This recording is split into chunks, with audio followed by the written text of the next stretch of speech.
नमस्कार, हल्ला बोल में आपके साथ मैं हूं अंजना ओम कश्यप। एनसीईआरटी की किताबों के पन्नों को हम लोग उलटने और समझने की कोशिश कर रहे हैं। एक बहुत मशहूर कथन है, history is written by the victors. इतिहास विजेताओं द्वारा लिखा जाता है, लेकिन क्या भारत में इतिहास सरकारों द्वारा लिखा जाता है? आज ये बहस एनसीईआरटी की सामाजिक विज्ञान की नई किताब पर शुरू हो गई है। 8वीं की किताब में मुगल पीरियड समेत मध्यकालीन भारत में हिंदू, जैन और बौद्धों पर हुए हमलों पर नया दृष्टिकोण सामने रखा गया है। जिस मुगल शासक अकबर को स्कूली किताबों से लेकर पॉपुलर कल्चर में अकबर द ग्रेट समझा और बोला गया, एनसीईआरटी की नई किताब उस पहलू को भी उजागर कर रही है जिसमें अकबर ने हिंदुओं के कत्लेआम का आदेश दिया था, मंदिरों को नष्ट करवाया था। सवाल यह है कि क्या ये इतिहास के डार्क चैप्टर्स, यानी जिसे आप कह सकते हैं एक ऐसा हिस्सा जिसको कोई देखना नहीं चाहता था, खोलना नहीं चाहता था, उसे खोला जाना है? क्या ये सेक्युलरिज्म के नाम पर दबाए गए क्रूर सच का बाहर आना है? क्या ये नेहरू पीरियड से लेकर मनमोहन काल तक पढ़ाए गए इतिहास का सच्चा रिवीजन है, या फिर ये शिक्षा का भगवाकरण है, जैसा आरोप लंबे समय से विपक्ष लगाता रहा है? 8वीं के नए सिलेबस में विचारधारा या सच? आखिर नई शिक्षा नीति से भगवाकरण या शिक्षा का शुद्धिकरण? अल्लाह बोल में इसी पर चर्चा करेंगे, लेकिन पहले ये रिपोर्ट। स्कूल की किताबों में अकबर महान का पाठ हमने भारत के मुगलकालीन इतिहास का हिस्सा समझकर पढ़ा है, लेकिन एनसीईआरटी की 8वीं की सामाजिक विज्ञान की किताब में मुगलों वाला चैप्टर रिवाइज हो गया है। एनसीईआरटी की किताब में अकबर को महानता के चश्मे से नहीं देखा गया है, बल्कि उसके शासन में हिंदुओं पर हुई क्रूरता का जिक्र है। किताब में लिखा है कि चित्तौड़ पर मुगल सेना की विजय के बाद अकबर ने 30,000 नागरिकों के नरसंहार का आदेश दिया, जिससे जौहर से बची हुई महिलाएं और बच्चे मारे गए। किताब के मुताबिक अकबर ने अपने विजय संदेश में कहा, हमने काफिरों के कई किलों और शहरों पर कब्जा हासिल करने में सफलता पाई है और वहां इस्लाम स्थापित किया है। अपनी खूनरेजी तलवार के दम पर हमने उनके दिमाग से काफिर होने के निशान मिटा दिए और हमने उन जगहों और पूरे हिंदुस्तान में मंदिरों को नष्ट किया। अकबर के बारे में बताया है, जहां पर अकबर की शुरुआत होती है वहां पर दिखाया जाता है कि किस तरीके से उन्होंने कोई रहम नहीं दिखाया जब वो चित्तौड़गढ़ राजस्थान में गए और वहाँ पर 5 महीने से ज़्यादा रहे और राजपूत सोल्जर्स उनसे लड़े, लेकिन उन्होंने कम से कम 30,000 लोगों को मार दिया। वहाँ पर जो महिलाएं थी उन्हें बंदी बना दिया। और हम जानते हैं कि किस तरीके से उन्होंने कोशिश की कि जो भारत में लोग थे जो मुसलमान नहीं थे उन्हें इनफिडेल्स यानी कि काफिर भी कहा जाता था, और उन्हें बंदी बनाकर वहाँ इस्लाम को स्थापित करने का उनका जो उद्देश्य था उसके बारे में बताया गया है। अकबर पर लिखे चैप्टर में कहा गया है कि जैसे जैसे अकबर का साम्राज्य बढ़ा, उसने राजनीतिक रणनीति के तहत शादियां की और राजपूत और क्षेत्रीय नेताओं के साथ गठजोड़ किया। एनसीईआरटी की किताब में बताया गया है कि बाबर ने अपनी आत्मकथा बाबरनामा में खुद को सभ्य और बौद्धिक जिज्ञासु की तरह प्रस्तुत किया, लेकिन वो एक क्रूर और निर्दयी विजेता था जिसने शहरों की पूरी आबादी खत्म की, महिलाओं और बच्चों को गुलाम बनाया और नरमुंडों के पहाड़ बनाकर गर्व का अनुभव करता था। एनसीईआरटी की सामाजिक विज्ञान की किताब exploring society India and beyond part 1 में मुगलों और उसके पहले के भारत के इतिहास के इस जिक्र से पहले इतिहास के काले अध्याय पर एक नोट लिखा गया है। किताब में सिर्फ अकबर, बाबर, औरंगजेब की क्रूरता नहीं, बल्कि अलाउद्दीन खिलजी जैसे शासकों के द्वारा हिंदू स्थानों पर हुए हमलों का जिक्र है। बौद्ध, जैन और हिंदू मंदिरों पर हमले की बातें किताब में बताई गई हैं। ये दुनिया में ये बात मानी जाती है कि मुग़ल दौर के अंदर इंडिया जो है एक गोल्डन पीरियड इस एतबार से था कि यहाँ का जो जीडीपी है वो सबसे ज़्यादा बढ़ा हुआ था। बच्चों के जहनों को जहर आलूद करना, पॉइजनस करना और उसके लिए तरह तरह की चीज़ें डालने की कोशिश करना, तोड़ मरोड़ करना इतिहास के साथ में, ये बिल्कुल गलत बात नहीं होनी चाहिए। एनसीईआरटी की किताब में शिवाजी के मराठा शासन को विस्तार से बताया गया है। उन्हें महान रणनीतिकार और सच्चा दूरदर्शी लिखा गया है। छत्रपति शिवाजी महाराज की जो पूरी जीवनी है वो 1630 में भोसले क्लैन में पैदा हुए थे।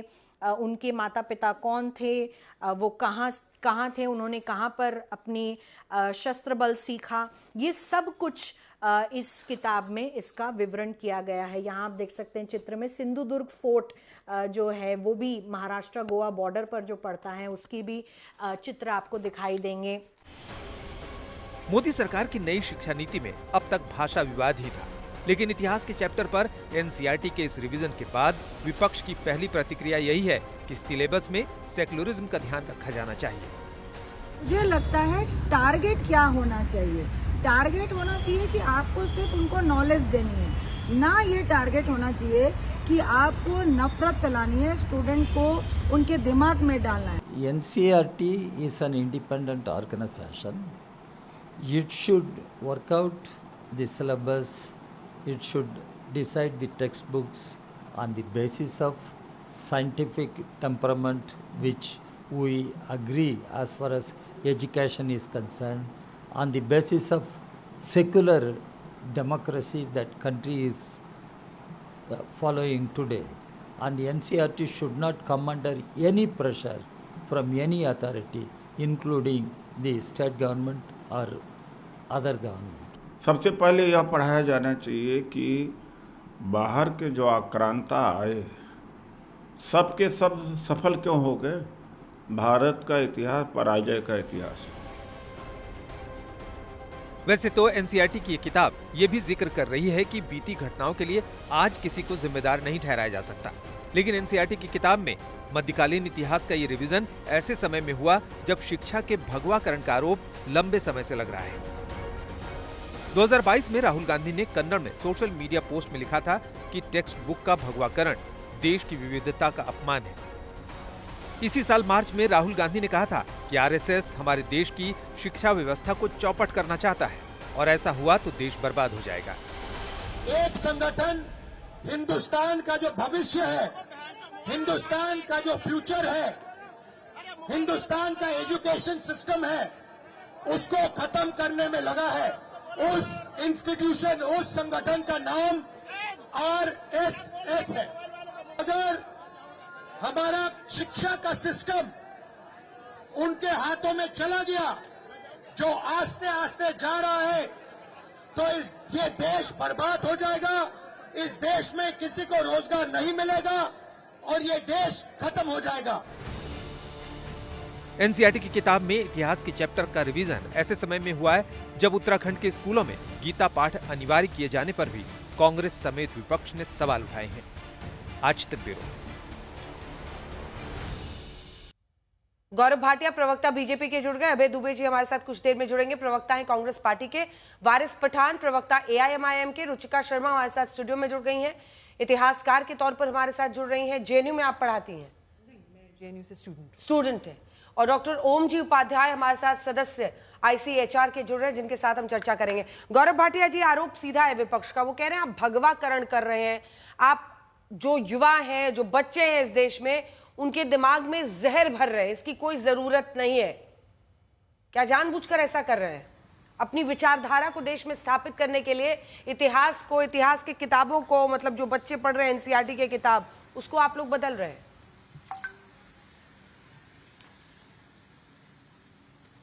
देखिए अंजना जी, सर्वप्रथम तो मैं ये कहूंगा कि ये स्वर्णिम युग चल रहा है। आदरणीय प्रधानमंत्री श्री नरेंद्र मोदी जी देश के प्रधानमंत्री हैं और हमारा मूल मंत्र क्या है? विकास भी और विरासत भी। मैं आज पूछना चाहता हूं कि ये बात सच है अंजना जी कि आप अपना इतिहास मिटा नहीं सकते, लेकिन क्या हमें ये गलती करनी चाहिए कि कोई आक्रांता है, किसी ने अगर जबरन धर्म परिवर्तन कराया है, लोगों को मारा है, हत्याएं की हैं, और उसके बाद भी हम उसका महिमा मंडन करें और हमारे जो बच्चे हैं, जो हमारा भविष्य है, वो 5वीं, 6ठी, 7वीं, 8वीं कक्षा में पढ़ें कि देखिए औरंगजेब कितना महान था, मुगल डायनेस्टी कितनी महान थी। मेरे मन में यह सवाल आता है, आप बताइए, सिख गुरु 5वें अर्जन देव जी, जहांगीर ने उनको मारा, गुरु तेग बहादुर जी सर धड़ से कलम कर दिया औरंगजेब ने। उसके बाद गुरु गोविंद सिंह जी के 2 बालक जिन्होंने कम उम्र में वीरता का परिचय दिया, उनको जिंदा दीवार में चुनवा दिया। क्यों हमारे बच्चे ये बात पढ़े? क्यों नहीं वो पढ़े गुरु तेग बहादुर, गुरु गोविंद सिंह जी के बारे में, महाराणा प्रताप जी के बारे में, शिवाजी महाराज जी के बारे में? मैं समझता हूं कि अगर बदलाव हो रहा है तो ये सकारात्मक है और ये बहुत पहले हो जाना चाहिए था। लेकिन जो गुलामी की मानसिकता है कांग्रेस पार्टी की, केवल गांधी परिवार का महिमा मंडन करना, मैं समझता हूं उसी को आगे बढ़ाया कांग्रेस ने और आज ये सुधार कर रही है भारतीय जनता पार्टी की सरकार और एनसीईआरटी। नहीं, गांधी परिवार का महिमा मंडन और मुगलों की बात कैसे बराबर हो गई? दो प्रश्न है मेरे आपसे। पहला तो यही है कि अब इसमें गांधी परिवार कैसे आ गया और क्या सोच है आपको लगता है जिसकी वजह से मतलब मुगलों का महिमा मंडन हुआ? लेकिन उससे भी पहले एक सवाल है, अकबर पर आइए। देखिए, बाबर और औरंगजेब को लेकर तो कई लोगों में ये राय है जो बहुत समर्थन भी करते हैं, वो भी ये मानते हैं कि हाँ, उनका एक बहुत क्रूर चेहरा भी था। लेकिन सबने अकबर द ग्रेट, अकबर पर अनेकों फिल्में बनाई गई हैं, उनके प्यार की कहानियां, उनके उदारता की कहानियां दिखाई गई हैं। अकबर पर जब हम लिखते हैं, और इस किताब में अकबर को लेकर जो लिखा हुआ है वो जरा दिखाइए। शुरुआत में क्रूअल सीधा लिखा गया है, ये जो एनसीईआरटी की किताब में बदलाव है। अकबर के बारे में लिखा है, नंबर 2 का ग्राफिक्स है, शुरुआत में क्रूर, बाद में सबको साथ जोड़ा। दूसरा है बाबर का, क्रूर और निर्दयी, जो उनके लिए नाम, ये अकबर का है। शुरुआत में क्रूर बताया गया है, बाद में सबको साथ जोड़ा। बाबर क्रूर और निर्दयी, और उसके बाद से औरंगजेब मंदिर गुरुद्वारे तोड़वाए। और अकबर के बारे में सीधा लिखा हुआ है कि 30,000 सिविलियंस, आम लोगों की उसने सीधे बेरहमी से कत्ल का आदेश दिया था। और उसके बाद विक्ट्री संदेश, विजय संदेश दिया था कि हम सफल हुए हैं, हमने अनेकों किले पर कब्जा किया है, अनेकों शहरों पर कब्जा किया है, और काफिरों पर को जो था वो हमने सब इस्लाम के नाम पर कर लिया है। अकबर पर कौन से सोर्सेस को कोट करके आप लोग ये बात कह रहे हैं?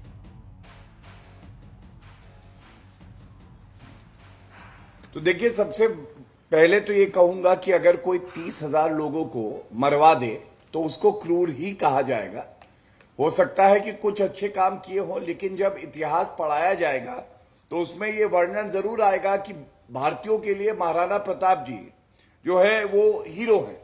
अब महाराणा प्रताप जी से युद्ध हुआ, तो जब युद्ध हुआ तो हम किसको अपना हीरो मानेंगे? सही इतिहास पढ़ाएंगे। अंजना जी, ये हक तो हमें है ना, हमारी पीढ़ी को पता होना चाहिए कि हमारा हीरो कौन है। अब ये कांग्रेस के समय से चला आ रहा है, वामपंथी सोच थी, उन्होंने ऐसे ऐसे हीरो दिए जिनको भारत के नागरिक हीरो मानने के लिए तैयार नहीं है। इसके साथ ही ये भी पता चला है, जो आया है इतिहासकार यहां बैठे हैं वो भी बताएंगे कि अकबर ने भी धर्मांतरण कराया है, उसने भी मंदिर तोड़े थे। तो मैं समझता हूं कि जब धर्म के आधार पे आप कहेंगे कि अगर कोई इस्लाम को नहीं मानता वो काफिर है, तो उसको क्रूर ही कहा जाएगा। दूसरी बात आपने गांधी परिवार की करी, तो मैं आपको देखिए एक उदाहरण भी देता हूं। मेरे हाथ में एनसीईआरटी बुक जो कांग्रेस शासन में होती थी और इन्हीं का प्रभाव होता था, कैसे झूठा इतिहास पढ़ाया जाता है। इस किताब में लिखा है, मुगल शासक जो थे इन्होंने धार्मिक स्थलों को चंदा दिया, डोनेशन दिया और मंदिर बनवाए। अब आप मुझे बताइए, जब आरटीआई एप्लीकेशन लगाई गई अंजना जी कि ये तथ्य कहां से आया, तो आपको मालूम है जवाब आया कि ऐसा कोई प्रमाण नहीं है। तो ये हमारे बच्चों को क्यों ऐसी बातें पढ़ा रहे थे जिसका कोई प्रमाण नहीं है? हम सब जानते हैं किस तरह से काशी विश्वनाथ मंदिर हो, राम मंदिर अयोध्या में हो, सोमनाथ मंदिर हो, आक्रांताओं ने तोड़ा है और ये उनका महिमा मंडन कर रहे हैं। और अंत करूंगा एक बात कह के, गांधी परिवार कैसे आया आपने मुझसे पूछा। आप मुझे ये बताइए, सही इतिहास पढ़ने में हम तो ये जिज्ञासा में पूछते हैं, सरदार पटेल जी को भारत रत्न 1991 में, डॉक्टर BR अम्बेडकर को 1990 में, नेताजी सुभाष चंद्र बोस जी की मूर्ति तक नहीं थी। जब नरेंद्र मोदी जी ने कर्तव्य पद पे सुनिश्चित किया कि नेताजी सुभाष चंद्र बोस जी की मूर्ति हो, तो क्या ये पूछा नहीं जाएगा कि जो हमारे आधुनिक युग के भी सारे हीरो हैं उनके बारे में आपने क्या किया? क्यों नहीं उनको उनका हक मिला? और अगर अब ये बदलाव आ रहा है तो ये सकारात्मक है और भारत की जनता इसका स्वागत कर रही है।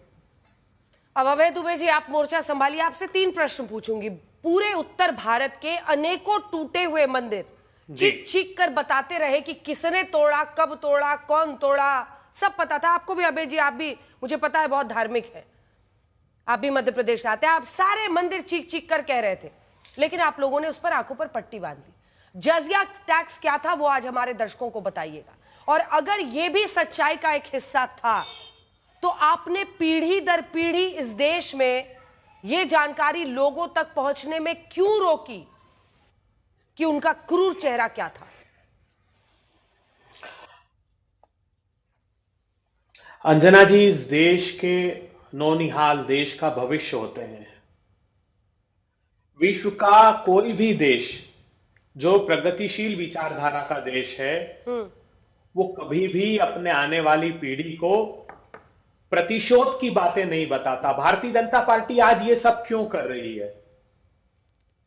ये सब इसलिए कर रही है कि आज ये सांप्रदायिक ध्रुवीकरण करना चाहते हैं, मुसलमानों के खिलाफ इतनी घृणा पैदा करना चाहते हैं, वो वर्तमान इतिहास से लेकर वर्तमान तक। अब आप भी देखिए आगे पोलराइजेशन, मुसलमान कैसे आ गए इसमें? बताइए ना, मुसलमान कैसे आ गए? सुनिए ना, सुन तो लीजिए ना, सुन लीजिए ना अंजना जी, बोलिए ना प्रभु। ये उद्देश्य क्या है इसका, मुझे एक उदाहरण बता दीजिए।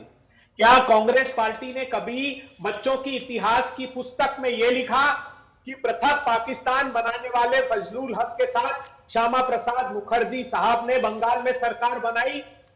क्या यह लिख दिया हमने कि उन्होंने भारत छोड़ो आंदोलन को कुचलने के लिए एक प्रस्ताव अंग्रेजी गवर्नर को दिया? क्या हमने ये लिख दिया कि मुस्लिम लीग, जिसने भारत छोड़ो आंदोलन से अपने आप को पृथक कर दिया, वीर सावरकर जी ने नॉर्थ वेस्ट फ्रंटियर में और सिंध प्रांत में सरकार बनाई? हमने नहीं लिखा, क्योंकि हम चाहते थे कि भारत की भावी जो पीढ़ी है वो सकारात्मक दिशा ले, प्रतिशोध लेकर भविष्य को बिगाड़ने वाली भारतीय प्रतिशोध की तो बात ही नहीं आई, बात सच्चाई की आई। अभय जी, आपको फिर से टोक रही हूं एक बार अभय जी एक बार। मैं अभी इनसे, मैडम से यही डिस्कस कर रही थी कि देखिएगा सब कुछ आ जाएगा आज पर, और आज भगवाकरण और तुष्टिकरण पर। अरे हिस्ट्री पर एक तो हम बौद्धिक बहस कर पाए। आप मेरे सवाल का तो जवाब दीजिए ना। जब उत्तर भारत के मंदिर चीख चीख कर कह रहे थे प्रभु कि किसने तोड़ा, मुगलों ने तोड़ा, आप लोगों ने क्यों पट्टियां बांध ली? जजिया टैक्स क्या था? और अगर ये सब सच्चाई थी तो ये क्रूर चेहरा क्यों किताबों से हटा दिया? इस पर एक जवाब तो बनता है ना। किसी भी प्रकार के क्रूर चेहरा दिखाने से विकृतियां समाज में उत्पन्न होती है। इतिहासकारों से पूछिए आप, इतिहासकार और भविष्य के निर्माता कभी भी नकारात्मक बातों को बच्चों के मन में नहीं बैठाते। कैसे भारत का निर्माण करना चाहते हम?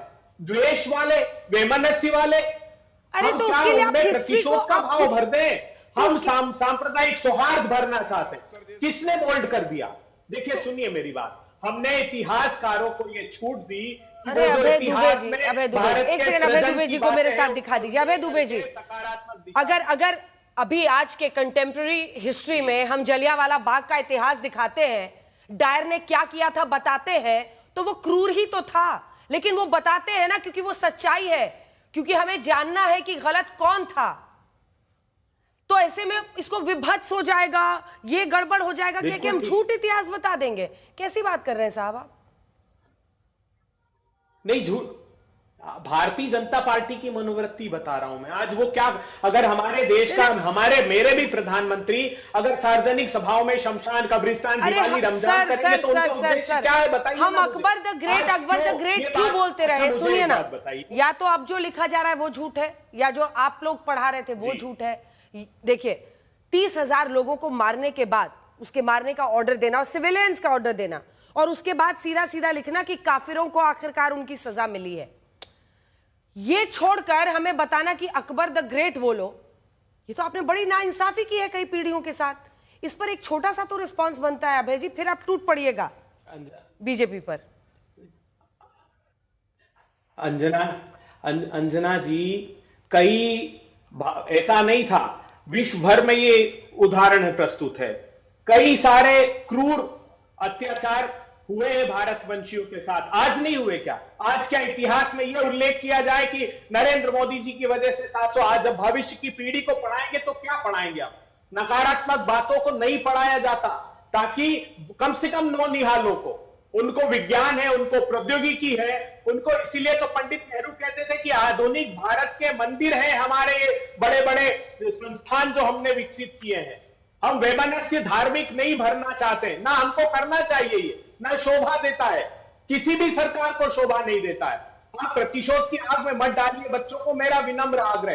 हो सकता है बहुत से तथ्य और बहुत से सत्य बताने पर हम उनके दिमाग में विकृतियां हो, हम नहीं चाहते और ना करना चाहिए। सकारात्मक बातें करें ताकि समन्वय और सामंजस्य रहे विभिन्न समुदायों में। सब अलग अलग, अब क्या ये बंच ऑफ थॉट की तरह ये पढ़ाया जाए बच्चों को? राष्ट्रीय स्वयंसेवक संघ को आप आजादी देंगी तो वो ये पढ़ाएंगे कि बौद्ध धर्म इस देश में हिंदू संस्कृति को अप्रूव करने के लिए आया था, लिखा है बंच ऑफ थॉट्स में। मैंने नरसिम्हा राव जी की एक सभा को अटेंड किया। अच्छा, एक बात बताइए, एक सेकंड, अभय जी, बौद्ध धर्म की बुनियाद, एक मिनट, आखिरी बात कहने दीजिए। बौद्ध धर्म की बुनियाद हिंदू धर्म के खिलाफ रखी गई, लेकिन हमने भगवान बुद्ध को ये हमारा बड़ा हृदय हिंदुस्तानियों का है, इसीलिए हम सांप्रदायिक सौहार्द के साथ इस देश को आगे बढ़ाना चाहते हैं। मानसिक विकृतियों के साथ बच्चों को कोई भी देश आगे नहीं बढ़ा सकता। मैं हाथ जोड़कर प्रार्थना करता हूं कि ये मानसिक विकृतियां निकाल कर फेंक दीजिए भारतीय जनता पार्टी के लोग। सुनिए ना, बड़ा दिल कहते हुए न जाने कितना कुछ थोपा गया और ना जाने कितना कुछ सहने को कहा गया, लेकिन एक सच्चाई है कि आज ये एनसीईआरटी में छप जाने से कुछ आसमान नहीं गिर रहा है कहीं पर। ना कोई जो आप कह रहे हैं कि मुस्लिमों के खिलाफ है तो कोई भड़क जाएगा इसको पढ़कर। इतिहास एज इट इज अगर प्रूफ के साथ सामने कोट किया जाएगा तो उससे कोई विपत्ति नहीं आ रही है। लेकिन एक दूसरा, आप छोड़िए, मैं सेकंड राउंड में आऊंगा। एक बार वारिस भाई को दिखाइए, वारिस जी को। मैं लौट रही हूँ सर। वारिस जी, आप तो औरंगजेब फैन क्लब वाले हैं, तो आपसे तो क्या ही बताया जाए। अब एनसीईआरटी में पढ़ाया जा रहा है और दावा है कि यही सच है और ये इतिहास में दर्ज चीजें हैं जो अब तक छिपाई गई। क्योंकि जजिया, ये भी इसमें बताया गया है कि अकबर ने जजिया हटाया, लेकिन लंबे वक्त तक जब उसका पूरा साम्राज्य स्टेबलाइज होने लगा, उसने पॉलिटिकल इस्तेमाल किया, शादियां करके, जो राजा थे उनकी बेटियों से शादी कर करके उसने अपने साम्राज्य को यहां पर स्थापित किया। उसके बाद की लाइनें ये बताती हैं कि उसके बाद, शादी के बाद जब उसको लगा कि सब कुछ स्टेबल हो गया है, तब उसने जजिया भी अबॉलिश कर दिया था और सुलह कुल, पीस विथ ऑल का, टॉलरेंस फॉर ऑल वाला एक पॉलिसी लेकर वो आए थे। लेकिन जो पहले का क्रूर चेहरा था उसको कालीन के कतरन बनाकर नीचे छिपा दिया गया था। बच्चा सामने आ रहा है। फैन क्लब तो बड़ा नाराज होगा आपका। देखिए अंजना जी, जो बच्चे होते हैं बड़े मासूम होते हैं, ये बीजेपी वालों की तरह हिपोक्रेट नहीं होते या इनको पोलराइजेशन करना ये वो सब नहीं आता। मगर यहाँ पे दिखाया जा रहा है कि इतिहास पढ़ाने के नाम पर नफरत फैलाई जा रही है। बच्चों के दिमाग के अंदर ये डाला जा रहा है, उनको मुसलमान मुगल लोगों के साथ जोड़कर कि देखो कितने क्रूअल थे। क्या दिखाना चाहते हो आप? हिस्ट्री मिटाना चाहते हो? बच्चों को ही तो पता है ना कि ताजमहल किसने बनाया, कुतुब मीनार किसने बनाया, बड़े बड़े किले जो है किसने बनाए, ये तो उनको पता है। मगर यहाँ ये डालकर सिर्फ ये बताना कि बस ये तो मुसलमान लोग थे, ये लोग इतने क्रूअल थे। अरे भाई चले गए, कौन बोलता है हम बाबर की औलाद है? कोई तो नहीं बोल रहा है। अब आपने अकबर की बात की, तो अकबर ही वो थे जो इतिहासकार बता रहे कि उन्होंने जिजिया का जो था टैक्स खत्म कर दिया। मुगलों ने इतने साल राज किया, मुगलों के राज में जीडीपी बड़ा हाई हुआ करता था। ये अकबर ही थे जिन्होंने राजपूतों को गले लगाया। अकबर की तो बात अकबर द ग्रेट करके बुलाया जाता है पूरा भारत उनको। उसके बाद में अकबर की जीडीपी का फॉर्मूला क्या चलता था? वो एक साथ लेने की भी बात की, ये भी वारिस जी, सब पढ़ा। वारिस जी, अरे उस जीडीपी का क्या फॉर्मूला चलता था? मेरी बात कंप्लीट करने दीजिए अंजना जी।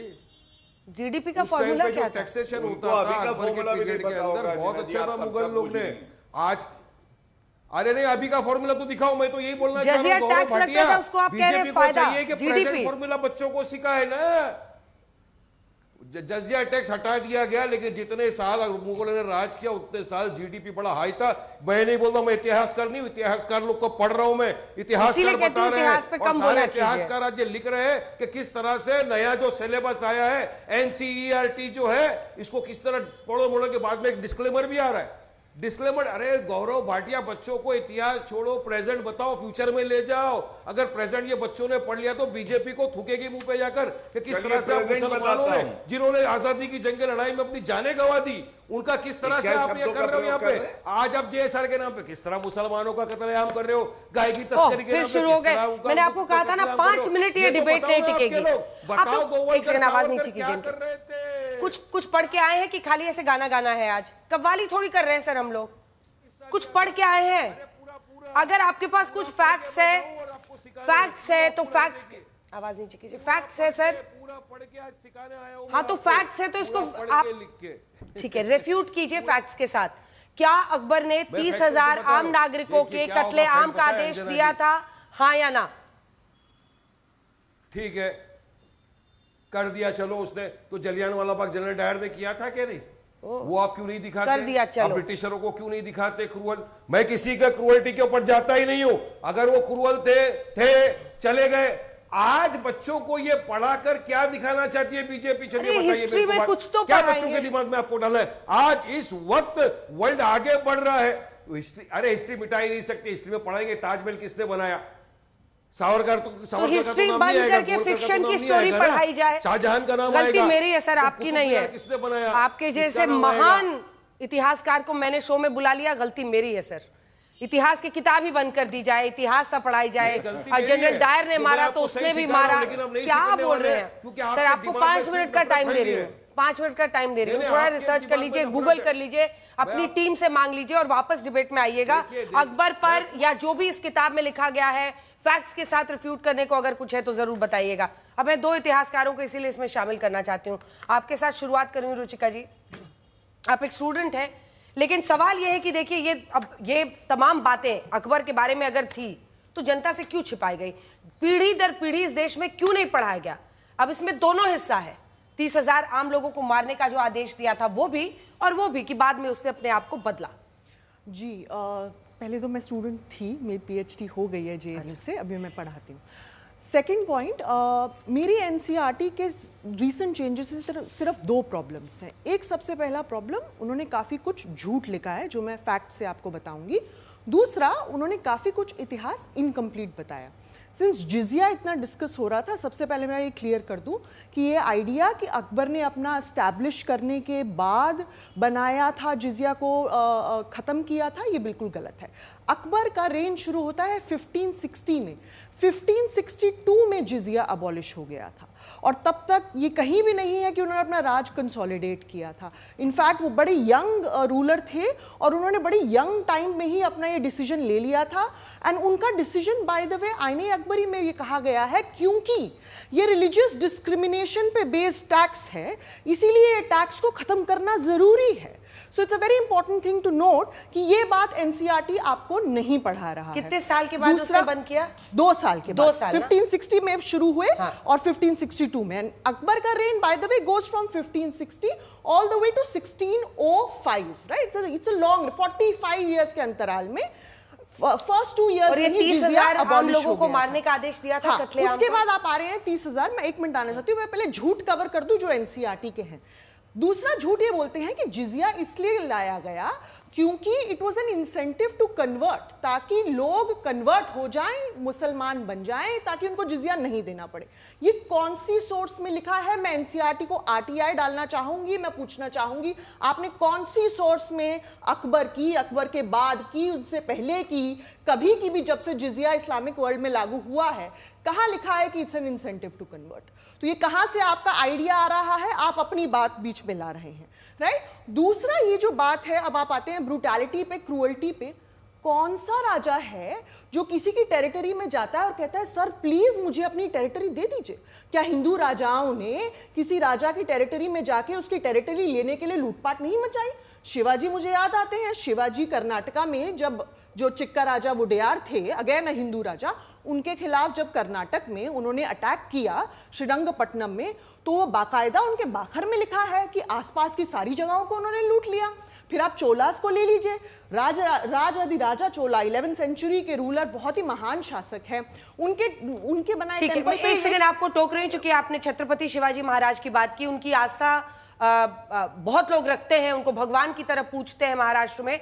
और मैं आपसे सिर्फ इतना कहूंगी कि कुछ भी ऐसा ना बोले जिससे किसी की भी भावनाओं को ठेस पहुंचे या उनका अपमान हो। छत्रपति शिवाजी महाराज और उनकी जो लेगेसी है उसको पूरा देश नतमस्तक होकर सलाम करता है। इसलिए मैं आपसे बस एक रिक्वेस्ट कर रही हूँ, कुछ भी ऐसा ना बोले ताकि लोगों की भावनाओं को ठेस पहुंचे। अपनी बात कंप्लीट कीजिए। नहीं, मैं बिल्कुल फैक्ट्स पे बात बोल रही हूँ। फैक्ट से अगर किसी को ठेस पहुंचती है तो it's a very unfortunate thing. मैं एक काउंटर क्वेश्चन आपसे कर रही हूँ कि आखिर आपकी क्या वजह है जिसकी वजह, एक सेकेंड, क्या वजह है जिसकी वजह से आप जो विदेशी यहां पर आक्रांता आए या अग्रेसर आया वीज़ा-वी जो यहां के राजा थे उनमें आप कोई भी डिफरेंशिएशन करने को तैयार नहीं। मैं फिर से आपसे पूछ रही हूं, मेरा प्रश्न सिर्फ इतना है कि देखिए यहां पर भी राजा थे और सब अपना साम्राज्य फैलाने के लिए युद्ध लड़ते थे, लेकिन जब विदेशी यहां पर आकर आक्रमण करके यहां पर लोगों को स्लेव बना रहे थे या जजिया उनसे ले रहे थे, आप दोनों को एक तराजू पर कैसे रख सकते हैं? जी, सबसे पहली बात तो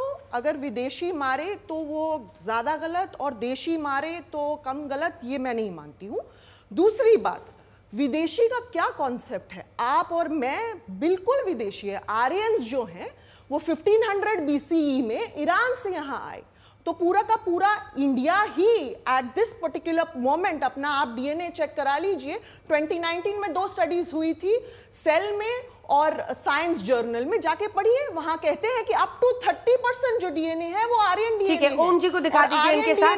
30,000 पे आइए, वापस आइए। से आ रहे हैं। ठीक है, तो आप ये स्वीकार कर रही हैं कि अकबर ने 30,000 लोगों को मारने का आदेश दिया था? मैं ये स्वीकार और कर रही काफिर हूं, की बात की थी। मैं ये स्वीकार कर रही हूं कि किसी भी ऐसा कोई ऐसा राजा नहीं है जिसने इस इंडियन हिस्ट्री में कत्लेआम ना आप हिस्टोरियन के फैक्ट से क्यों भाग रही हैं? 45 मैं आपसे पूछ रही हूं, 30,000 का आदेश दिया था नहीं दिया था? अकबर या ये झूठ है?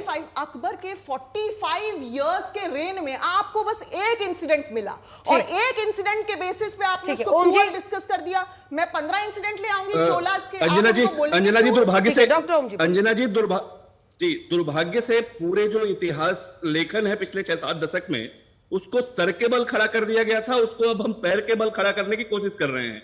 इसमें बहुत सारे लोगों को दिक्कत हो रही है। इनफैक्ट इतना डिस्टॉर्ट किया गया, इतनी विसंगतियां और इतने गलत तथ्यों को उसमें घुसा गया, दूसरे बहुत ज्यादा उसको इम्बैलेंस किया गया। उस इम्बैलेंस को और उस विसंगति को ठीक करने का प्रयास हो रहा है।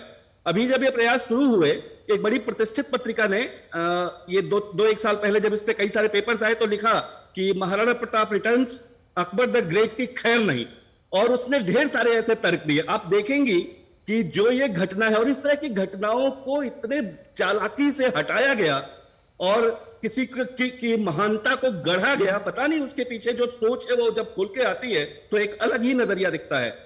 आप देखिए, आप प्राइमरी सोर्स की बात कर रही थी कि 30,000 लोगों का नरसंहार अकबर ने चित्तौड़गढ़ के किले में किया। अकबरनामा जो अबुल फजल का है वो तो सरकारी उसका इतिहासकार है। मुंतखबुल तवारीख अब्दुल कादिर बदामिनी का फतहनामा चित्तौड़ 9 मार्च को 22 फरवरी को जीतता है वहां पे, और इस नरसंहार का 30,000 लोगों के नरसंहार का आदेश देता है, जिसमें स्त्रियां और बच्चे भी थे, उनका नरसंहार करता है। और इस ब्रुटैलिटी को बड़े ठीक तरीके से एक फतहनामा चित्तौड़ जारी करता है 9 मार्च 1568 को, जिसमें ये सारी चीजें सिलसिलेवार लिखी जाती हैं, लेकिन इतिहास की किताबों से सिरे से ये गायब कर दी जाती है। हमारे बच्चों को ये तथ्य नहीं बताया जाता, और ये इकलौता तथ्य नहीं है। जिस तरह से इम्बैलेंस किया गया था पूरे इतिहास लेखन में कि 6वीं 7वीं 8वीं से 12वीं तक का बच्चा जिस माइंडसेट के साथ निकल रहा था, मैंने पुरानी एनसीईआरटी भी बहुत ईमानदारी से मैं बताऊं अंजना जी, कम से कम 20 बार पढ़ी होंगी, और उसके between the lines behind the lines भी उसको ठीक से पढ़ी होंगी। इसमें निश्चित रूप से किताबें बहुत अच्छी लिखी गई थी, लेकिन हर 10वें लाइन के बाद एक जो ऐसी लाइन उसमें घुसा दी जाती थी जो पूरे मानसिकता को बर्बाद कर देने के लिए पर्याप्त होती थी। जैसे उस चीज को आज किया जा रहा है तथ्यों, तर्कों और प्रमाणों के आधार पे। कौन सी लाइन? ढेर सारी ऐसी मैं बताना शुरू करूंगा। एक तो इम्बैलेंस इतना किया गया कि आप सोचिए, कौन सी लाइन? आक्रांता थे, आक्रांता थे, रुचिका जी कह रही हैं कि आक्रांता, हम आप भी आक्रांता हैं।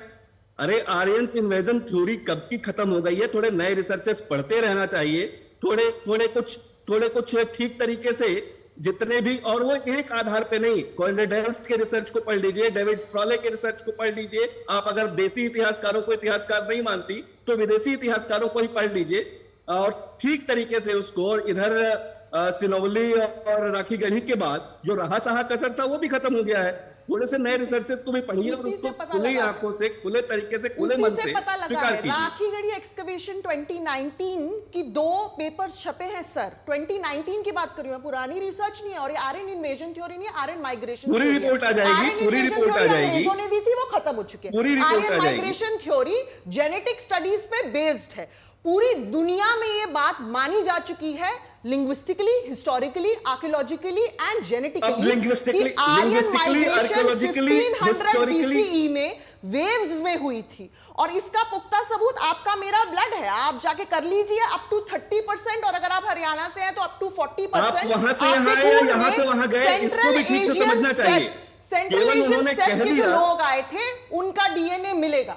इसमें कोई मैं अपने आप से बोल के नहीं, मैं आपको पेपर दिखा दूंगी। बिल्कुल ठीक बात है, डीएनए मिलेगा, लेकिन वो डीएनए यहाँ से वहां गया कि वहां से यहाँ वही दिखा दूंगी, ये भी तय करना पड़ेगा ना। आपको पूरी पेपर पढ़ने की जरूरत नहीं है। अभी हम आज के विषय पे रहे, अभी हम आज के विषय पे रहे। अंजना जी, कैसे तय होगा? ये बिल्कुल ऐसे तय होगा। असली बात वही है, इस बात को समझना चाहिए ना। हम और अभी आज के विषय पे हम रहे, जेनेटिक स्टडी कैसे होती है मैं बता देती हूँ। आज के विषय पे रहे, जेनेटिक स्टडी कैसे होती है मैं बता, ठीक है, एक बार वो पूरा कर ले फिर लौट रहे। जेनेटिक स्टडीज कैसे होती है मैं आपको ठीक है, इसके बाद आ जाती हूँ। ओम जी पूरा कीजिए जल्दी।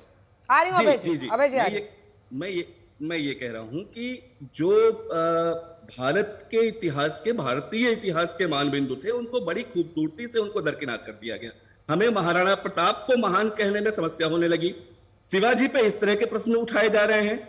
मैं सौभाग्य से इस समय महाराष्ट्र में ही हूं और महाराष्ट्र की धरती में शिवाजी और मराठाओं का क्या इतिहास, क्या योगदान है, ये बहुत ठीक तरीके से यहाँ के लोग और पूरा देश समझता है। लेकिन उस जिस तरीके से डिस्टॉर्ट किया गया उसको, वो समझने की जरूरत है। आज वही ठीक करने का प्रयास हो रहा है और बैलेंस ठीक करने का प्रयास हो रहा है। विद्याधर चंदेल हमको नहीं पढ़ाया गया, ललितादित्य मुक्तापीठ हमको नहीं बताया गया। हमें तो केवल दिल्ली सल्तनत के सुल्तानों और जो मुगल इतिहास, मुगल शासक हैं बाबर से लेके औरंगजेब तक, उनको घुट्टी पिला के और उनकी ऐसी ऐसी चीजों को छुपाया गया जो कतई जो सामने आ जाए हमारी पीढ़ी तो कभी उनको आदर्श नहीं मानेगी। लेकिन आज बड़ी समस्या ये है कि उन एनसीईआरटी को, किताबों को पढ़ के जो पीढ़ियां तैयार हुई, वो उनको आदर्श, उनमें अपना आदर्श खोजने लगी, अपने रोल मॉडल्स खोजने लगी। वो महाराणा प्रताप को नहीं जानती, वो विजयनगर साम्राज्य के कृष्णदेव राय को नहीं जानती, वो ललितादित्य मुक्तापीठ को नहीं जानती, वो विद्याधर चंदेल को नहीं जानती। ऐसे हजारों शासक थे जिनके शौर्य को नहीं जानती। रुचिका जी, कितनी लाइनें लिखी गई हैं, आप पढ़ के देख लीजिए। सर अगर आपने स्कूल में अगर आपने अच्छे से हिस्ट्री लेसन नहीं पढ़ा तो इसका मतलब ये थोड़ी है विजयनगर के बारे में पढ़ाया नहीं जाता।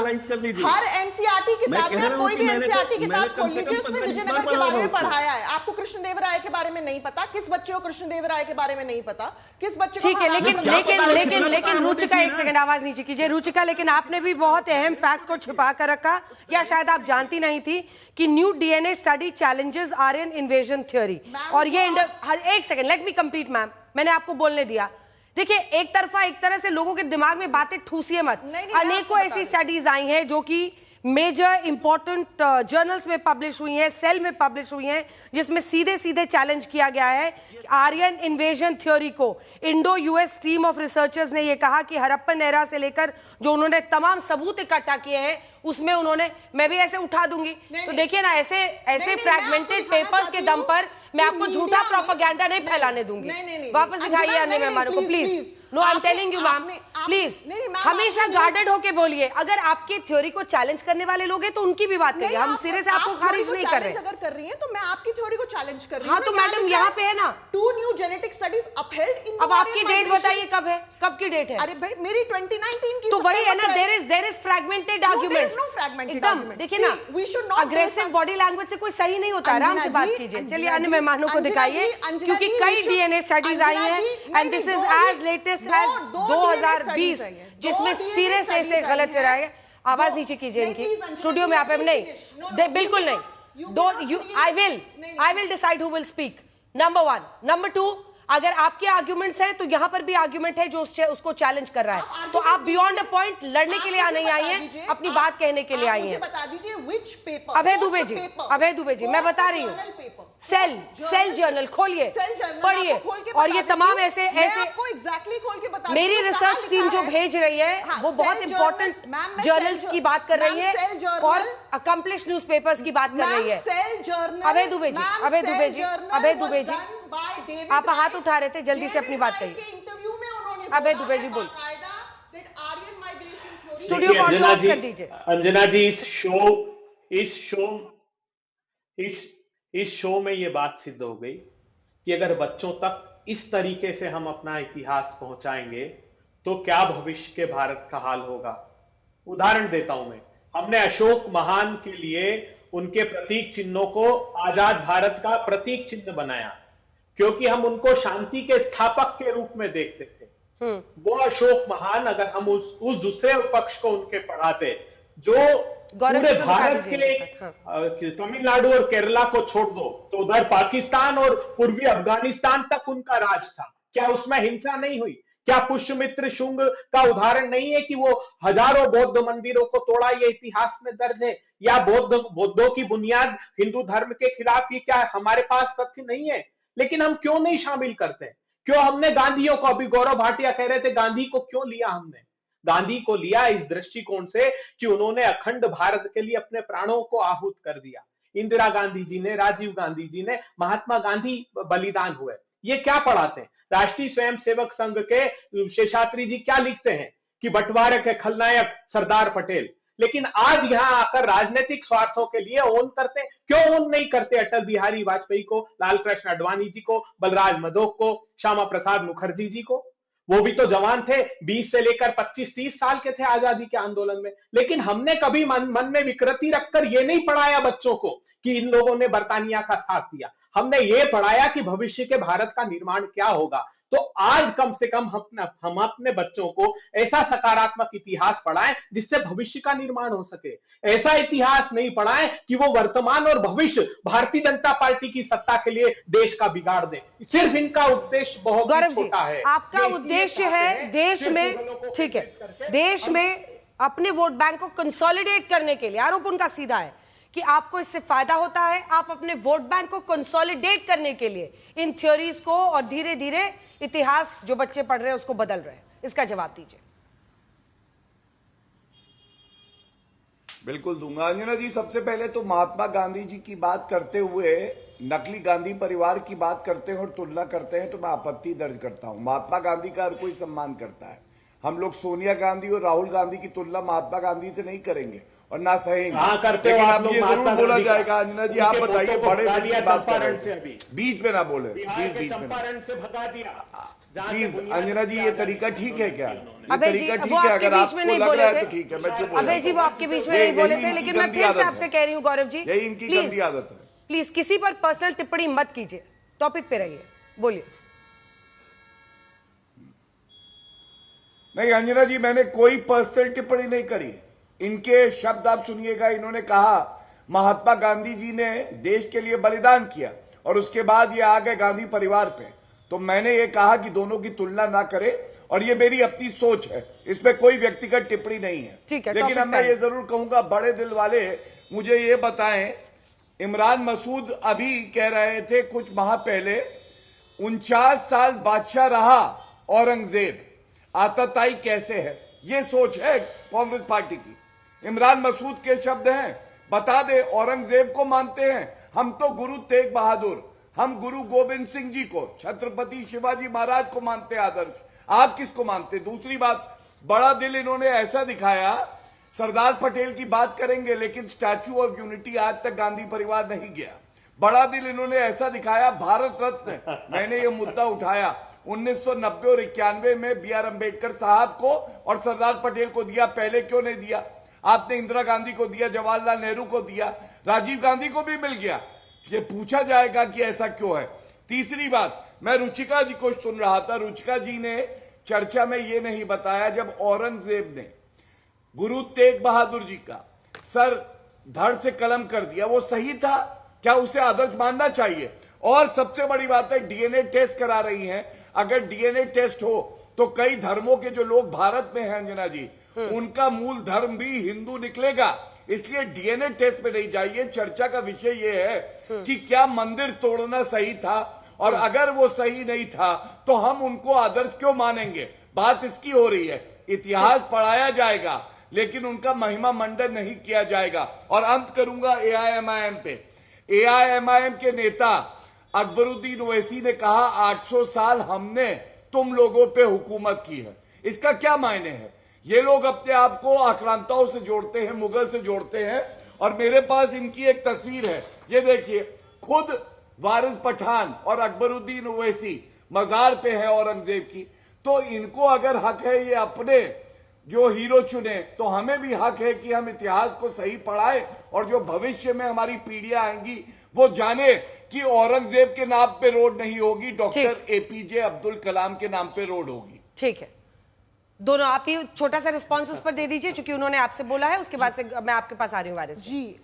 तो सबसे पहला जो इन्होंने मुझे बोला, उसका रिस्पॉन्स देने से पहले 1 मिनट, मैं बस ये सेल का 2 लाइन, सेल का जर्नल है ये, आर्यन माइग्रेशन थ्योरी पे, आप कोई भी जाके पढ़ सकता है। This is not me, this is not a news media outlet, this is from a paper. आप you are free to draw your own conclusion. Unlike NCERT, मैं किसी को ब्रूटल क्रूअल नहीं बोलूंगी। I am just going to take 2 lines. It says the Iranian related ancestry in the IVC, Indus Valley civilization, derives from a lineage leading to early Iranian farmers, herders and hunter-gatherers. And then it goes on to say, instead sampled ancient genomes from the Iranian plateau and IVC descend from different groups of hunter-gatherers who began farming आपका time खत्म हो गया, without being connected by substantial आपको समय दिया था मैंने DNA पे, आप जवाब दे सकती थी, आपने दिया नहीं। वारिस जी जल्दी से जवाब दीजिए, टाइम खत्म हो रहा है शो का। वो हीरो है हमारे औरंगजेब। आपको टाइम भी मिल गया रिसर्च का, अब तो काफी टाइम मिल गया। पिछले 7 साल से एक ही फोटो लेकर बैठ रहे हैं अंजना जी। इनका बहुत टाइम वेस्ट कर रहे हैं ये लोग एक ही फोटो दिखा रहे हैं पिछले 7 साल से, औरंगजेब की मजार पे चलेगा। अरे भाई एएसआई का प्रोटेक्टेड मॉन्यूमेंट है, एएसआई गवर्नमेंट में आता है, आपकी सरकार सत्ता में, हटा तो नहीं जाएंगे, ब्लॉक कर तो नहीं जाएंगे, लेकिन यहाँ बैठ के झूठ क्यों फैला रहे हो आप? किसी ने कहा कि औरंगजेब की औलाद है, किसी ने कहा बाबर की औलाद है। अकबर की अच्छाई भी तो दिखाओ ना, अकबर ने क्या क्या रिफॉर्म लाया था वो क्यों नहीं बताते आप? किताब में है। अकबरुद्दीन ओवैसी ने कहा 800 साल हमने हुकूमत करी, नफरत पे जवाब दो, वरना गणपति तो किया तो हिस्ट्री को रिपीट कर देंगे, हिस्ट्री को खत्म कर देंगे क्या? अरे जो भाई मुगलों ने किया, अब जो मुगलों ने अगर राज किया तो मिटा देंगे अपना माई बाप मानते हैं, अब उनके वंशज हैं, अपना डीएनए टेस्ट कराइए। मुगल की औलाद है, चलो मैंने बोला क्या कि अब वो डीएनए पे तो इतना बड़ा भाषण हो गया, मैडम ने बताया, जो डीएनए एक्सपर्ट है उन्होंने बताया कौन कहां से आया, सब कहां से आए। और आपने जो कहा ना कि डीएनए हिंदुओं का नहीं, क्यों कहा? मेरा तो एक ही मानना है, मेरा मजहब भी सिखाता है कि हम सब आदम अलैहिस्सलाम की औलाद है, हम सब आदम अलैहिस्सलाम की औलाद है। 10 करोड़ है, 100 करोड़ पे भारी है, ये भी आप ही ने कहा था। ये तो मेरा ईमान बनता है। 10 करोड़ है, 100 करोड़ पे भारी है, लेकिन सच्चा इतिहास। ओम जी जल्दी से एक कमेंट, क्योंकि देखिए ये बार बार विदेशी आक्रांताओं की तुलना सीधा कर रही थी भारत के राजाओं से, हिंदू राजाओं से, लेकिन ये भी तो देखना होगा कि उन हिंदू राजाओं के आक्रमण के बाद जौहर करने की स्थिति तो महिलाओं के लिए नहीं आ रही थी ना। जौहर क्यों करना पड़ रहा था? कुछ चीजों पर पट्टी बांध लेना तो कन्वीनियंस वाली हिस्ट्री हो गई ना। मैं किसी राजनीतिक टिप्पणी में नहीं जाना चाहता अंजना जी, लेकिन दुर्भाग्य से आजादी के बाद जो इतिहास लेखन की धारा हुई वो ऐसी हुई जिसने अपनी जिन चीजों पे, अपने इतिहास, अपनी विरासत पे जिस तरह से गर्व करना चाहिए था उस तरह से नहीं किया, और बहुत डिस्टॉर्टेड हिस्ट्री, बहुत इम्बैलेंस्ड हिस्ट्री हमारी नई पीढ़ियों को पढ़ाई और बहुत खराब मानस तैयार किया उनका। आज वो सारी चीजें ठीक करने का प्रयास हो रहा है, किसी सच को छुपाने की बात नहीं है। वक्त इतने की इजाजत देता है, आप सभी का बहुत धन्यवाद। लेकिन इसी किताब में ये भी लिखा गया है कि जो कुछ तब हुआ उसके लिए आज कोई भी जिम्मेदार नहीं है, लेकिन हाँ इतिहास का दोनों चेहरा, क्रूर भी और जो उदार था, वो भी अब इसमें रखा गया है। देश दुनिया की बाकी खबरों के लिए देखते रहिए आज।